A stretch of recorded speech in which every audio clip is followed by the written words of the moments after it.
നമ്മൾ വളരെ നിർണായകമായ ആ നിമിഷത്തിലേക്ക്, അതായത് ഈ കേസ് അട്ടിമറിക്കാനുള്ള ശ്രമങ്ങൾ ശരത്തും ഒപ്പം തന്നെ യൂത്ത് കോൺഗ്രസ് നേതാവ് നൈസലിന്റെ ബന്ധുവും തമ്മിൽ നടത്തിയ ഫോൺ സംഭാഷണം മാധ്യമങ്ങളെയും നാട്ടിലെ ജനങ്ങളെയും അടക്കം കബളിപ്പിച്ചുകൊണ്ട് അയാൾ നമുക്ക് ആദ്യം നൽകിയ ആ സംഭാഷണത്തെ അട്ടിമറിക്കുന്ന ആ സംഭാഷണം, ടെലിഫോൺ സംഭാഷണം നമുക്ക് കേൾക്കാം. ഹലോ ഹലോ ശരത്തെ, ഞാൻ നൈസലിന്റെ ആളാണ്. എന്തൊക്കെ ചോദിച്ചു ഷാജാനിക്ക്? ഒരാഴ്ച കഴിഞ്ഞാൽ അതിന്റെ അകത്ത് നൈസലിന്റെ പങ്കെന്തുവാന്ന് ചോദിച്ചു. ഞാൻ പറഞ്ഞ എനിക്ക് നൈസലിക്ക് ആ വീട്ടിൽ വന്ന ഒരു വട്ടം അറിയത്തുള്ളൂ. ആ ഒരു വട്ടം വന്നിട്ടുണ്ട് നൈസലിക്ക് ആ വീട്ടിൽ. അതെന്ന് വെച്ച് കഴിഞ്ഞാൽ ഇവരുടെ ഹസ്ബൻഡിന്റെ വീട്ടുകാരായിട്ടുള്ള പ്രശ്നത്തിന്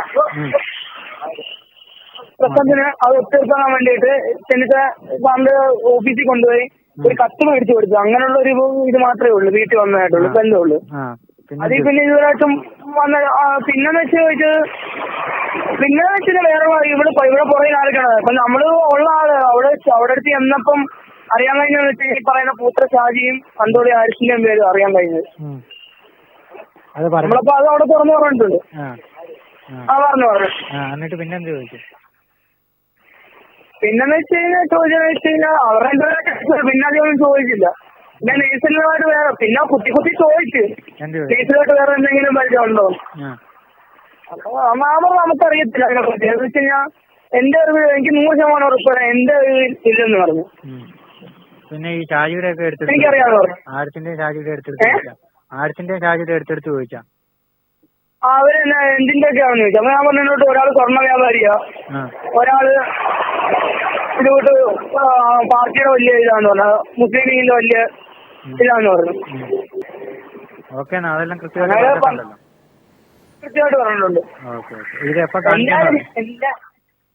ഇതെപ്പോഴാണെങ്കിൽ അവര് ആദ്യമേ വിളിച്ച് അവിടെ ഹെഡ് ഓഫീസ് വിളിച്ച് ആദ്യമേ ഇത് കൊടുക്കണമെന്ന് പറഞ്ഞു. കൊടുത്ത് അവിടെ ക്ലിയർ ചെയ്തിട്ട് അവർ കൊടുക്കത്തുള്ളൂ.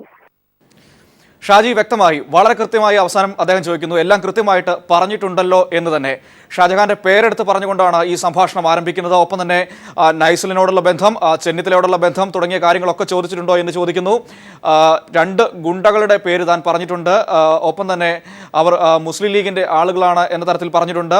മറ്റൊന്ന്, നൈസലിനെ ഒരു തവണയെ കണ്ടിട്ടുള്ളൂ, അതൊരു കുടുംബ പ്രശ്നം പരിഹരിക്കാൻ വേണ്ടി വന്നതാണ്, ആ വഴി അത്തരത്തിലൊരു പ്രശ്നം പരിഹരിക്കാൻ വേണ്ടി മാത്രമാണ് ആഭ്യന്തരമന്ത്രിയുടെ അടുത്തെത്തിയത്, മറ്റു യാതൊരു തരത്തിലുള്ള ബന്ധവും കേസുമായിട്ടില്ല എന്ന തരത്തിൽ. അതായത് ആഭ്യന്തരമന്ത്രിക്കും ഈ നൈസലിനും യാതൊരു ബന്ധവുമില്ല എന്ന് ശരത്ത് പറയുന്നു. അത് പറഞ്ഞു പറയിപ്പിച്ചതാണെന്ന് ഈ സംഭാഷണത്തിലൂടെ നമുക്ക് കൃത്യമായി വ്യക്തമാവുകയും ചെയ്യുന്നു.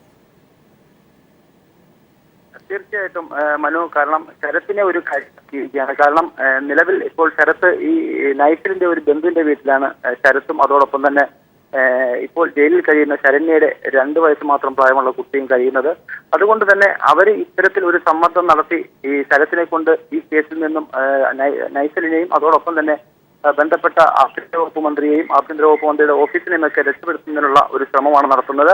അതിന് ഈ ശരത്തിനെ ഒരു കരുവാക്കി എന്ന് മാത്രമേ നമുക്ക് ഇതിൽ നിന്ന് മനസ്സിലാക്കാൻ സാധിക്കുന്നുള്ളൂ. ആദ്യഘട്ടത്തിൽ ഈ കേസിന്റെ തുടക്കത്തിൽ തന്നെ നമ്മൾ ഇത് അറിഞ്ഞപ്പോൾ ശരത്തിനെ ബന്ധപ്പെട്ടിരുന്നു. പക്ഷെ ശരത്ത് അന്ന് ക്യാമറയ്ക്ക് മുന്നിൽ വരാൻ തയ്യാറായില്ല. പക്ഷെ അതിനുശേഷം വളരെ തന്ത്രപരമായിട്ട് ശരത്തിനെ നമ്മുടെ ഓഫീസിൽ കൊണ്ടുവന്ന് എത്തിക്കുകയായിരുന്നു. ഇങ്ങനെ ഓഫീസിൽ കൊണ്ടുവന്ന് എത്തിച്ചതിന്റെ വ്യക്തമായിട്ടുള്ള ഒരു ചിത്രമാണ് ഇപ്പോൾ പുറത്തു വന്നിരിക്കുന്നത്.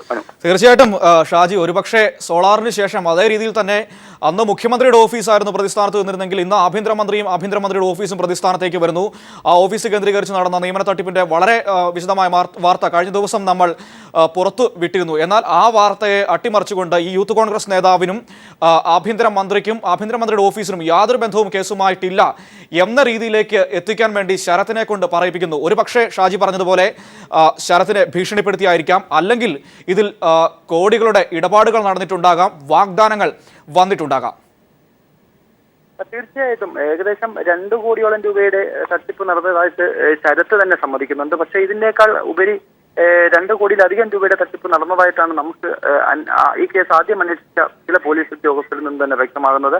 എന്തായാലും ഇത്രയധികം കോടികളുടെ തട്ടിപ്പ് നടന്നിട്ടും അതിനെ വളരെ ലഘുവായ രീതിയിലാണ് ഉദ്യോഗസ്ഥരും അതോടൊപ്പം തന്നെ ആഭ്യന്തര വകുപ്പ് മന്ത്രി തന്നെ കാണുന്നത്. കഴിഞ്ഞ ദിവസം അദ്ദേഹം മാധ്യമങ്ങളോട് പറഞ്ഞതും ഇത് വലിയൊരു തട്ടിപ്പ് അല്ല എന്നുള്ള രീതിയിലാണ് അദ്ദേഹം ചിത്രീകരിക്കാൻ ശ്രമിക്കുന്നത്. നമ്മളിതിനകത്ത് കാണേണ്ട ഗൗരവകരമായിട്ടൊരു കാര്യം, കേരള പോലീസിന്റെ ഔദ്യോഗിക ചിഹ്നങ്ങൾ, സ്റ്റീലുകളും അതോടൊപ്പം അവരുടെ ലെറ്റർ ഹെഡറിനൊക്കെ ദുരുപയോഗം ചെയ്തുകൊണ്ടാണ് ഇത്തരത്തിൽ നിയമന തട്ടിപ്പ് നടത്തുന്നത്. സാധാരണക്കാരായിട്ടുള്ള ജനങ്ങളെ തട്ടിപ്പിൽ ഇരയാക്കുന്നതിന് വേണ്ടിയിട്ടാണ് ആഭ്യന്തര വകുപ്പിന്റെ ഓഫീസും അല്ലെങ്കിൽ ആഭ്യന്തര വകുപ്പ് മന്ത്രിയും ഒക്കെ ഇടപെട്ടതെന്ന് ശരണ്യ തന്നെ പറഞ്ഞിട്ടുണ്ട്. ഇത്തരത്തിൽ വളരെ ഗൗരവകരമായിട്ടുള്ള കേസിനെ വളരെ ലാഘവത്തോടു കൂടിയാണ് ഇപ്പോൾ കാണുന്നത്. മാത്രമല്ല ഇത് അന്വേഷിച്ചിരുന്ന DYSP സ്ഥലം മാറ്റുന്ന ഒരു സാഹചര്യം നമ്മൾ നേരത്തെ കണ്ടതാണ്. ഇത്തരത്തിൽ വളരെ തന്ത്രപരമായിട്ടുള്ള ഇടപെടലുകൾ നടത്തിക്കൊണ്ട് ഈ കേസിൽ നിന്നും ഊരിപ്പോകുന്നുള്ള ശ്രമമാണ് ഇപ്പോൾ ബന്ധപ്പെട്ട അധികാരികൾ നടത്തിക്കൊണ്ടിരിക്കുന്നത്. തീർച്ചയായും ഷാജി, നമ്മൾ നേരത്തെ തന്നെ പുറത്തുവിട്ട ചിത്രങ്ങൾ അടക്കമുണ്ട്. നൈസിൽ ഉന്നതനായ കോൺഗ്രസ് നേതാക്കളുടെ കൂടെ നിൽക്കുന്ന ചിത്രങ്ങൾ. അതിൽ നിന്നും കൃത്യമായിട്ട് വ്യക്തമാകുന്നുണ്ട് അയാളുടെ രാഷ്ട്രീയ ബന്ധങ്ങൾ. മറ്റൊന്ന്, നമ്മൾ പുറത്തുവിട്ട വാർത്തയിലുള്ള ഈ കേരള പോലീസിന്റെ സീലടക്കം ലെറ്റർ പാഡ് അടക്കമുള്ള കാര്യങ്ങൾ. ഇതൊന്നും ചുമ്മാതെ ആർക്കും ഒരു സാധാരണ പൗരന് എന്തായാലും ഇത് കിട്ടാൻ സാധ്യതയില്ല, ഉന്നതമായ ബന്ധങ്ങളില്ലെങ്കിൽ. മറ്റൊന്ന്, നമ്മൾ നേരത്തെ പറഞ്ഞതുപോലെ ഈ 2 കോടിക്ക് അപ്പുറത്തേക്ക് ഈ ശരത്തിനെ കൊണ്ട് ഇത്തരത്തിൽ മൊഴി അല്ലെങ്കിൽ ഇത്തരത്തിലൊരു ബൈറ്റ് മാധ്യമങ്ങൾക്ക് മുൻപിൽ നമ്മുടെ മുന്നിൽ പറയിപ്പിക്കാൻ എന്ത് ഇടപാടുകൾ നടന്നിട്ടുണ്ട് എന്നുള്ളതും വളരെ ശ്രദ്ധേയമായ കാര്യമാണ്. ഒരു പക്ഷേ അത് ഭീഷണിയായിരിക്കാം, അല്ലെങ്കിൽ എന്തെങ്കിലും തരത്തിലുള്ള വാഗ്ദാനങ്ങളായിരിക്കാം, രൂപയുടെ പണത്തിന്റെ ഇടപാടുകളായിരിക്കാം അതിന് പിന്നിൽ നടന്നിരിക്കുന്നത്. തീർച്ചയായിട്ടും. കാരണം ഇപ്പൊ ഞാൻ നേരത്തെ സൂചിപ്പിച്ച പോലെ തന്നെ മനു, ഈ ശരത്ത് എന്ന് പറയുന്ന വ്യക്തി ഇപ്പോൾ ശരത്തിന്റെ വീട് പോലീസ് റെയ്ഡിന് ശേഷം സീൽ ചെയ്തിരിക്കുകയാണ്. ഇപ്പോൾ ശരത്തിന്റെ 2 വയസ്സുള്ള സഹോദരി ശരണ്യയുടെ കുട്ടിയും ഈ നൈസലിന്റെ ഒരു ബന്ധുവിന്റെ വീട്ടിലാണ് താമസിക്കുന്നത്. അതുകൊണ്ട് തന്നെ നൈസലിനും ശരണ്യയ്ക്കുമൊക്കെ വധഭീഷണി ഉണ്ടെന്ന് ശരത്തും കഴിഞ്ഞ ദിവസം ക്യാമറയ്ക്ക് മുന്നിലല്ലാതെ തന്നെ പറഞ്ഞിരുന്നു. ഈ സംഭവത്തിന് ശേഷം മറ്റു ചിലരുടെ പേരുകൾ പറയണമെന്നാണ് ഇവർക്ക് കിട്ടിയിരിക്കുന്ന നിർദ്ദേശം. അതിനാണ് അവിടുത്തെ യൂത്ത് ലീഗിന്റെയും അതുപോലെ ചില കോൺഗ്രസ് നേതാക്കളുടെയും മറ്റു പലരുടെയും പേരുകൾ പറയാനായിട്ട് ശരത്തിനെ നിർബന്ധിച്ചിരിക്കുന്നത്. അത്തരത്തിലാണ് ശരത്ത് ഓഫീസിൽ വന്ന് അവരുടെ പേരുകളൊക്കെ തന്നെ പറഞ്ഞത്. നമുക്കറിയാം, വളരെ കൃത്യമായിട്ട് ആ പേരുകളൊക്കെ പറഞ്ഞോ എന്ന് ശരത്തിനെ പറഞ്ഞു വിട്ട വ്യക്തികൾ ചോദിക്കുന്നുമുണ്ട്. ഇത്തരത്തിൽ കേസിൽ നിന്നും വളരെ തന്ത്രപരമായിട്ട് രക്ഷപ്പെടുന്നതിനുള്ള നീക്കമാണ് നൈസിലുമായിട്ട് ബന്ധപ്പെട്ട മറ്റ് ആളുകളെയും രക്ഷപ്പെടുത്തുന്നതിനുള്ള ശ്രമമാണ് നടക്കുന്നത്. എന്തായാലും പോലീസിന്റെ ഭാഗത്ത് നിന്ന് നടന്ന അന്വേഷണം ഇപ്പോൾ ക്രൈംബ്രാഞ്ചാണ് നടത്തിക്കൊണ്ടിരിക്കുന്നത്. ക്രൈംബ്രാഞ്ച് അന്വേഷണം ആദ്യഘട്ടത്തിലാണ് എന്നാണ് നമുക്ക് മനസ്സിലാക്കാൻ സാധിക്കുന്നത്. കൃത്യമായിട്ടുള്ള വിവരങ്ങളൊന്നും അവരിൽ നിന്നും ലഭ്യമാകുന്നില്ല. മാത്രമല്ല, ശരണ്യ പോലീസ് കസ്റ്റഡിയിൽ ഇരുന്ന സമയത്ത് ക്രൈംബ്രാഞ്ച് SP നേരിട്ട് വന്ന് മൊഴി മാറ്റുന്നതിന് വേണ്ട നിർദ്ദേശങ്ങൾ നൽകിയിരുന്നു, അല്ലെ അത്തരത്തിലുള്ള ഭീഷണിപ്പെടുത്തിയിരുന്നു. ഇത്തരത്തിലുള്ള ഭീഷണികളൊക്കെ മുഴക്കിയ ക്രൈംബ്രാഞ്ച് SP കീഴിലാണ് ഇപ്പോൾ അന്വേഷണം നടന്നു വരുന്നത്. തീർച്ചയായിട്ടും ഷാജി, അത് തന്നെയാണ് അതിനകത്ത് ഏറ്റവും പ്രധാനപ്പെട്ട കാര്യം. നേരത്തെ നമ്മൾ പറഞ്ഞതുപോലെ കായംകുളം DYSP അടക്കം സ്ഥലം മാറ്റിയിരുന്നു. പിന്നീട് ഈ കേസുമായി ബന്ധപ്പെട്ട് കൂടുതൽ പരാതി നൽകാൻ ആളുകൾ പോലീസ് സ്റ്റേഷനിൽ എത്തിയപ്പോൾ അവരെ ഭീഷണിപ്പെടുത്തുന്ന ഒരു സാഹചര്യം വരുന്നു. മൊഴി മാറ്റാൻ ശരണ്യെ നിർബന്ധിച്ച SP കീഴിൽ ഇപ്പോൾ അന്വേഷണം നടക്കുന്നു. ഇപ്പോൾ നമ്മൾ പുറത്തുവിടുന്ന ഈ വെളിപ്പെടുത്തലിൽ ശരത്തിനെ കൊണ്ട് ഈ ഉന്നത ആഭ്യന്തരമന്ത്രിക്കും നൈസിലിനും യാതൊരു ബന്ധവുമില്ല എന്ന് ഒരു അതായത് ഒരു മാധ്യമങ്ങൾ നമ്മുടെ മുന്നിലെത്തി ക്യാമറയ്ക്ക് മുന്നിൽ പറയിപ്പിക്കുകയും ചെയ്യുന്നു. എല്ലാം ചേർത്ത് വായിക്കുമ്പോൾ കംപ്ലീറ്റ് കണക്റ്റഡ് ആണ് കാര്യങ്ങൾ. എവിടെയാണ് ചെന്ന് എത്തി നിൽക്കുന്നത്? തീർച്ചയായിട്ടും മനു, ഇരിക്കുന്നു നിൽക്കുന്നത് വളരെ ശക്തമായിട്ടുള്ള ആഭ്യന്തര വകുപ്പ് മന്ത്രിയുടെ ഓഫീസിലും ആഭ്യന്തര വകുപ്പ് മന്ത്രിയും തന്നെയാണ്. നമുക്കറിയാം, യാതൊരുവിധ സമ്മർദ്ദവും കൂടാതെയാണ് ശരണ്യ കോടതിയുടെ മുമ്പിൽ, അതായത് ഹരിപ്പാട് മജിസ്ട്രേറ്റിന് മുമ്പിൽ എത്താൻ വളരെ രഹസ്യമായിട്ട് ഇക്കാര്യങ്ങളൊക്കെ മൊഴിയായിട്ട് നൽകിയത്. കാരണം കായംകുളം DYSP വിളിച്ച് ചോദ്യം ചെയ്യുകയും അതിനുശേഷം SP-മാരുടെയും ഒക്കെ സമ്മർദ്ദവും മൊഴിമാറ്റുന്നതിന് വേണ്ടിയിട്ടുള്ള നീക്കം നടക്കുന്നു എന്നവർക്ക് വ്യക്തമായി. അവർ ഈ കേസിൽ കൃത്യമായിട്ടും ഒരു കരുവാണെന്നാണ് അവരുടെ ബന്ധുക്കളിൽ നിന്നും മറ്റും മനസ്സിലാക്കാൻ സാധിക്കുന്നത്. കേവലം 23 വയസ്സ് പ്രായമുള്ള അത്രയധികം വിദ്യാഭ്യാസമില്ലാത്ത ഒരു പെൺകുട്ടിയാണ് ഇവർ. തീരദേശ മേഖലയിൽ വളർന്നു വന്ന ഇവർക്ക് ഇത്രത്തോളം, അതായത് പോലീസിന്റെ ഔദ്യോഗിക ലെറ്റർ പാഡുകളും അതോടൊപ്പം PSCയുടെ പേപ്പറുകളും ഒക്കെ സംഘടിപ്പിക്കാൻ തരത്തിലുള്ള അത്തരത്തിലുള്ള ഒരു ബന്ധം ഇവർക്കില്ല.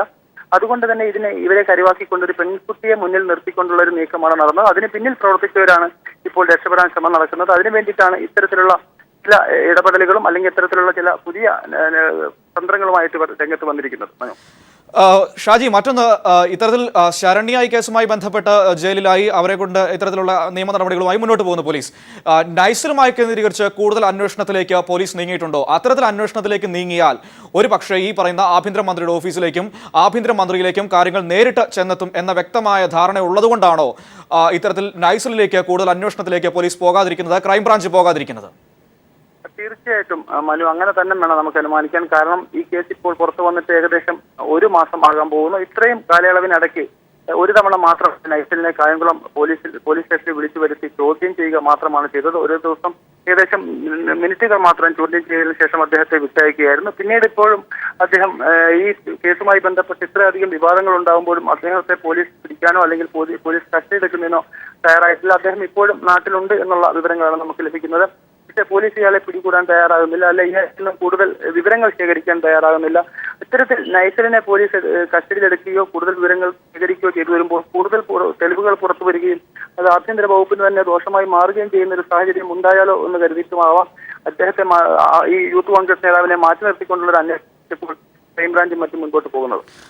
തീർച്ചയായിട്ടും ഷാജി, അത് തന്നെയാണ്. കാരണം അത്തരത്തിൽ ഈ നൈസിലേക്ക് അന്വേഷണം പോകാതിരുന്നാൽ ഈ കേസിന്റെ പൂർണ്ണമായ വിവരങ്ങൾ ഒരിക്കലും പുറത്തു വരാൻ പോകുന്നില്ല. ഈ കേസ് ഇപ്പോൾ പുറത്തു വന്നിട്ട് ഏകദേശം 1 മാസത്തോളം ആകുന്നു.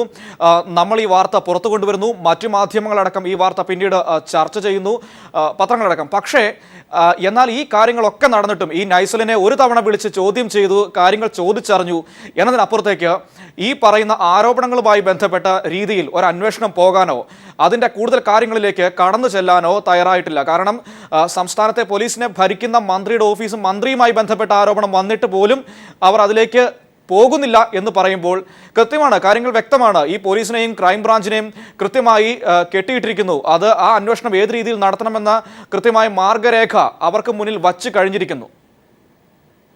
തീർച്ചയായിട്ടും ഹരിപ്പാടുള്ള ആഭ്യന്തര വകുപ്പ് മന്ത്രിയുടെ ക്യാമ്പ് ഓഫീസുമായി കേന്ദ്രീകരിച്ചുകൊണ്ടാണ് ഈ തട്ടിപ്പ് നടത്തിയതെന്നാണ് ശരണ്യ തന്നെ പറഞ്ഞത്. തന്നെ ഒരു പ്രാവശ്യം നൈസൽ അവിടെ കൊണ്ടുപോയിരുന്നു. എന്നിട്ട് ഓഫീസിൽ നിന്നും സീലുകൾ എടുത്താണ് തനിക്ക് ഈ കേരള പോലീസിന്റെയും അതോടൊപ്പം തന്നെ PSCയുടെയും മറ്റടങ്ങുന്ന സീലുകളും ലെറ്റർ ഹെഡുകളും എടുത്തുകൊണ്ടുവന്നാണ് തങ്ങളുടെ നിയമനത്തിന് വേണ്ടി, അതായത് തങ്ങൾ നിയമനം നൽകാമെന്ന് വാക്ക് നൽകിയേക്കുന്നവർക്ക് കൊടുക്കുന്നതിന് വേണ്ടി ശരിയാക്കിയെടുത്തത്. പക്ഷേ ഇതിനുശേഷം പിന്നീട് പലതവണ ആഭ്യന്തര വകുപ്പ് മന്ത്രിയുടെ ഓഫീസിൽ ഇവർ ഒന്നിച്ച് പോയിരുന്നതായിട്ടും മൊഴിയിൽ പറയുന്നുണ്ട്. ഒരു തവണ ആഭ്യന്തര വകുപ്പ് മന്ത്രി ഉണ്ടായിരുന്ന സമയത്ത് പോയിരുന്നു. തങ്ങൾ 4 പേർ മാത്രമായിരുന്നു അവിടെ ഉണ്ടായിരുന്നത്. എന്നിട്ട് ആഭ്യന്തരമന്ത്രിയുമായിട്ട് സംസാരിക്കുകയും ചെയ്തു. തന്നെ ആഭ്യന്തര വകുപ്പ് മന്ത്രിക്ക് പരിചയപ്പെടുത്തിയത് നമുക്ക് കുട്ടികളെ പിടിച്ചിരുന്ന ആളാണ് ശരണ്യ എന്ന രീതിയാണ് പരിചയപ്പെടുത്തിയത്. ഇത്ര വ്യക്തമായിട്ട് ഒരു മൊഴി നൽകിയിട്ടും ആ മൊഴിയുടെ പശ്ചാത്തലത്തിലുള്ള അന്വേഷണം നടക്കുന്നില്ല എന്നുള്ളതാണ് പൊതുവെ നാട്ടിലും മറ്റും ഉയർന്നു വരുന്ന ഒരു ആരോപണം. തീർച്ചയായിട്ടും ഷാജഹാനാണ് ആലപ്പുഴയിൽ നിന്നും വിശദാംശങ്ങൾ നൽകിയത്. വളരെ വലിയൊരു തെളിവാണ് പീപ്പിൾ TV പുറത്ത് വിട്ടിരിക്കുന്നത്. ശരണ്യയുടെ സഹോദരൻ ശരത്തും കേസിൽ ആരോപണ വിധേയനായ യൂത്ത് കോൺഗ്രസ് നേതാവ് നൈസിലിൻ്റെ അളിയനും തമ്മിൽ സംസാരിക്കുന്ന ഫോൺ സംഭാഷണം താൻ പറഞ്ഞതുപോലെയൊക്കെ പീപ്പിൾ TVയോട് പറഞ്ഞില്ലേ എന്ന് പേരെടുത്ത് ഞങ്ങളുടെ ആലപ്പുഴ റിപ്പോർട്ടർ ഷാജഹാൻ്റെ പേരെടുത്ത് ചോദിച്ചുകൊണ്ട് ഒരുപക്ഷെ മാധ്യമങ്ങളെ അടക്കം ഈ നാട്ടിലെ ജനങ്ങളെ അടക്കം കളിപ്പിച്ചു എന്ന ചിന്തയോടെ ഇരിക്കുമ്പോഴായിരിക്കും ഞങ്ങൾ വളരെ നിർണായകമായ ഈ രേഖ പുറത്തുവിടുന്നത്. അത്ര എളുപ്പത്തിലൊന്നും ഞങ്ങളെ കബളിപ്പിക്കാൻ സാധ്യമല്ല എന്ന് ഇത്തരത്തിലുള്ള ഇവർക്ക് മുന്നറിയിപ്പ് നൽകിക്കൊണ്ട് തന്നെയാണ് പീപ്പിൾ TV ഈ ഒരു രേഖ പുറത്തുവിടുന്നത്. വളരെ വലിയൊരു തെളിവ് കൂടി ഈ കേസിന് മുന്നിൽ പീപ്പിൾ TV വയ്ക്കുന്നു.